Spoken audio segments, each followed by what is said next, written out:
Folks, it's Mayor Larry Hushhour here, and I thought it was a good time to go ahead and update you on the PFAS situation, or forever plastics, that have infiltrated our water system here in Mount Airy. We did get the third quarter results, and we have posted them online for you to see, along with all the previous tests that had occurred on our water system through our pumping stations and also through each individual well. Once again, the numbers have gone up and down in all of our wells. It's kind of a moving target. We had one well that tested excessively high. That was well number 7. And whenever we see that a well is testing very high, then we minimize the use of that well and make sure that we try to take all the safeguards that we can to ensure that we're getting the best quality of water that we can provide for our citizens. So you can look at that data and see what's been going on for the last year as far as PFAS in our water system.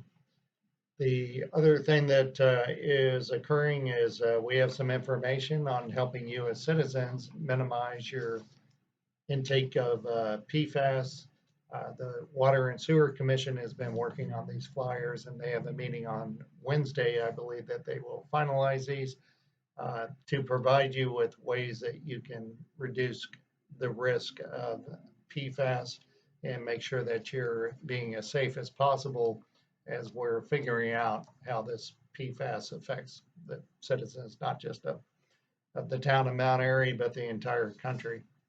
So the EPA is still not drawn their line in the sand. We think we know where they're going, but they won't finalize that until the beginning of the next calendar year. The MDE is still keeping an eye on everything as well, but their testing system is different than what the EPA's testing analysis is. So again, we're just hanging on and trying to make sure that we provide you with the safest water possible, but also making sure that that data is out there so that you can make informed decisions as to what remediation you want to do while we're trying to remediate the problem as a town.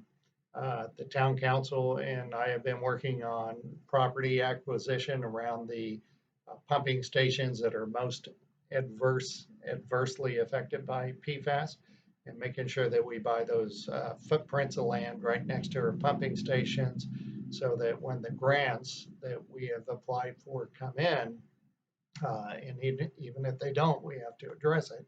But to be able to buy the equipment and materials that we need to remediate the PFAS in our pumping stations. So we're still working toward that.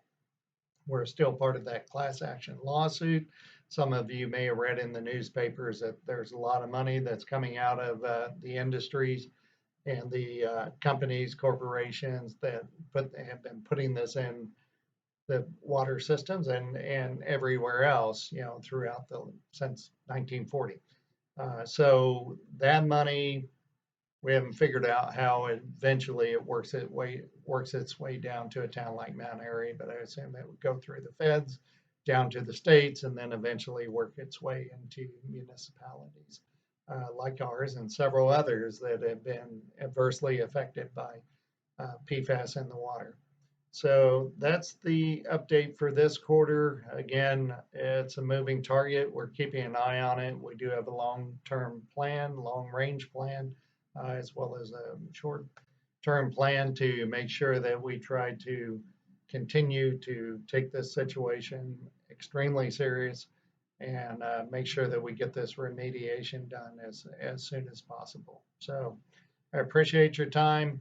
That's the update for this quarter, and we'll provide you with another update next year. So thanks a lot. Hang on for the winter, and we will get through this. Thank you, Mount Airy.